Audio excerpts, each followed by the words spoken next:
एक आदमी नीचे गिरा तो उसे बास्केटबॉल जितने बड़े आकार का एक टुकड़ा मिला। उसने दोनों हाथों से इसे हिलाने की कोशिश की तो उसे लगा कि ये शायद सोने का है और उसकी सोच से भी बड़ा है। फिर वो पागलों की तरह खुदाई करने लगा। कई घंटों की मेहनत के बाद उसने एक बड़ा गड्ढा खोद लिया, लेकिन उसे इसकी पूरी मात्रा का अंदाजा नहीं हो सका। अपने सामने इतना ज्यादा सोना देखकर उसने इसे तोड़ने की कोशिश की, यहाँ तक कि उसने इसे दांतों से भी चबाया, लेकिन फिर भी वो इसे तोड़ नहीं सका। जब उसने अपनी जगह बदली तो उसने देखा कि कुछ दूरी पर एक ज्वालामुखी भी सोने की तरह चमक रहा था। पूरा पहाड़ ही सोने का बना हुआ था। ये एक सुनहरी चांदी का द्वीप था, जहां पहाड़ों से ज्वालामुखी की जगह सोना बाहर निकल रहा था। इस द्वीप पर जानवर जमीन के आम जानवरों से अलग थे।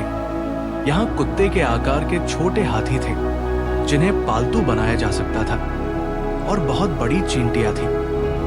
यहाँ की मक्खियों को भी सवारी बनाया जा सकता था। 2 दिन पहले हैंडसम, जो एक मुहामजो परिवार में पैदा हुआ था, उसे एक अजीब टेलीग्राम मिला।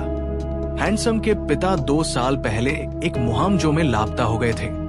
उसने अपने सौतेले पिता की मदद से इस टेलीग्राम को हल किया। दोनों ने जल्दी से 3 किताबें पढ़ी, उनके पन्नों को ऊपर नीचे रखा और दियों की रोशनी से सुनहरी चांदी के द्वीप का पता लगा लिया, जो पलाव द्वीप के पास था। उन्होंने यात्रा की तैयारी की और पलाव पहुंच गए, लेकिन वहां के गार्ड ने उन्हें रोक दिया और कहा कि वहां कोई द्वीप नहीं है और वो जगह बहुत खतरनाक है। हैंडसम ने उसे $100 दिए, लेकिन उसने मना कर दिया और वहां से चला गया। फिर एक और गार्ड मिस्टर ब्लैक, जो बहुत जोशीला था, मान गया और अपनी बेटी ज़ेयाओं के साथ हेलीकॉप्टर में उनके साथ चल पड़ा। द्वीप पर जाने से पहले वे एक खतरनाक तूफान में फंस गए। काले बादल, चमकती बिजली और तेज हवा की वजह से उनका हेलीकॉप्टर नियंत्रण में नहीं रहा और वे एक खतरनाक बवंडर में गिर पड़े। जब हैंडसम होश में आया तो उसने खुद को एक रहस्यमयी द्वीप पर पाया। ये वो जगह नहीं थी जो किताबों में बताई गई थी। थोड़ी देर बाद उन्हें एक गुफा मिली। जैसे ही वे अंदर गए, उन्हें लगा कि वे असल में क्रिस्टल द्वीप में हैं। लेकिन जल्द ही हैंडसम ने एक पहाड़ से धुआं उठते देखा, जो किसी लापता व्यक्ति की निशानी हो सकती थी। वे सभी उस दिशा में चल पड़े।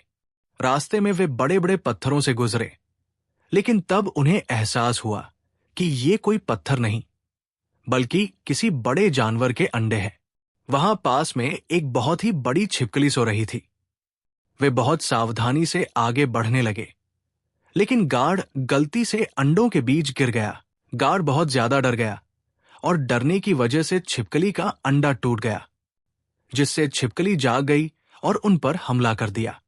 छिपकली के खौफनाक जबड़ों से बचने के लिए सभी तेजी से भागने लगे, लेकिन 4 पैरों की वजह से छिपकली उनसे भी तेज थी। जैसे ही वे सभी घिर गए, जेंगो ने शानदार बॉक्सिंग से छिपकली को मुक्का मारा, लेकिन इससे छिपकली और ज्यादा गुस्से में आ गई। अचानक एक भारी लकड़ी का तना ऊपर से गिरा और छिपकली के सिर पर लगा, जिससे वो बेहोश हो गई। जिस आदमी को बचाने वे आए थे, वो हैंडसम का दादा वाइट निकला, जो 2 साल से लापता था। दादा वाइट उन्हें अटलांटिस शहर के लाल पूंछ वाले खंडहरों में ले गए, जहां उन्होंने कैप्टन नेमो की पनडुब्बी के बारे में सुना। यही उनके बचने का एकमात्र रास्ता था। उन्होंने वहां जाने का फैसला किया। उनके बीच बातचीत हुई और सामान बांधा, लेकिन रास्ते में एक ऊंचा पहाड़ आ गया। अचानक दादा वाइट एक बहुत बड़ी मधुमक्खी पर बैठकर उड़ गए और बाकी सभी भी दूसरी मक्खियों पर बैठकर पहाड़ के पार पहुंच गए।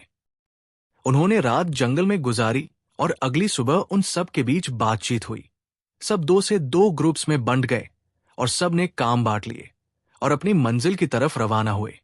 जब वे पनडुब्बी के पास पहुंचे तो वो पानी में डूबी हुई थी।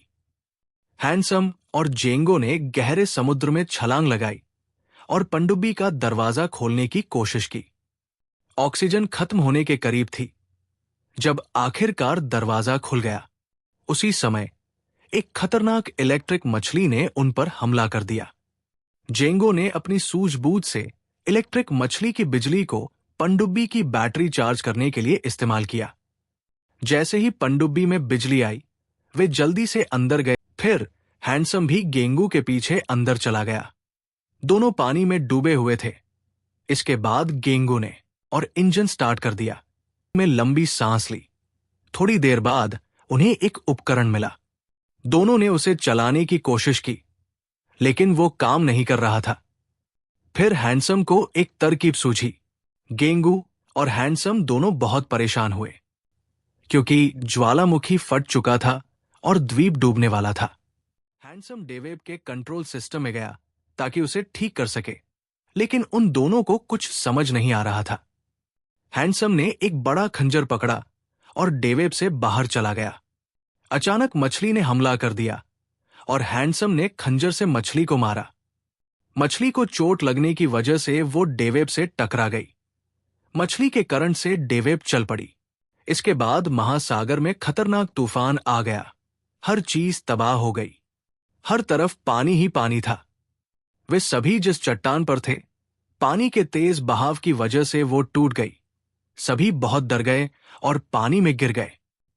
पनडुब्बी समुद्र की गहराई से अचानक ऊपर आई और पानी में बहते मलबे के बीच से बाकी साथियों को भी अंदर बैठा लिया।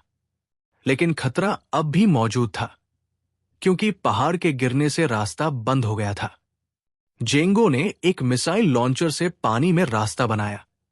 जैसे ही पनडुब्बी तूफान से बाहर निकली, सभी ने राहत की सांस ली। फिर वे एक खूबसूरत द्वीप पर पहुंचे, जहां हैंडसम ने एक लड़की को अपनी बाहों में लेकर खुशहाल जिंदगी बिताने का सपना देखा। इस तरह उनका हैरतअंगेज और रोमांचक सफर खत्म हुआ।